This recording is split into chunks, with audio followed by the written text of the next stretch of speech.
নমস্কার বন্ধুরা, আমাদের বিজুস ক্রিয়েশনে সকলকে স্বাগত। আশা করি সকলে ভালো আছেন। বন্ধুরা, আজ আমরা আপনাদের মাঝে চরিত্রহীন পুরুষের 7টি লক্ষণ বলতে চলেছি।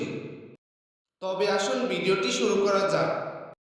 তার আগে বন্ধুরা, আমাদের চ্যানেলে নতুন হয়ে থাকলে চ্যানেলটি অবশ্যই সাবস্ক্রাইব করে নোটিফিকেশন অন করে দেবেন। নাম্বার 1, চরিত্রহীন পুরুষেরা কখনো এক নারীর প্রতি আসক্ত থাকে না। তারা অনেক নারীর সাথে সম্পর্ক করে বেড়ায়। নাম্বার 2, চরিত্রহীন পুরুষেরা কাউকে কোনো সম্মান দিয়ে কথা বলে না, যেখানে সেখানে যার তার সাথে মুখ খারাপ করে। নাম্বার 3, চরিত্রহীন পুরুষেরা নিজের স্ত্রীর গায়ে বিনা কারণে হাত ওঠায়, স্ত্রীকে সকলের সামনে অপমান গালিগালাজ করে।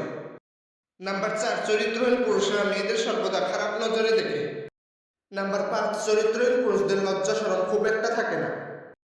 নাম্বার 6, চরিত্রহীন পুরুষেরা নিজের স্বার্থের জন্য মানুষদের সাথে মেলামেশা করে। নাম্বার 7, চরিত্রহীন পুরুষেরা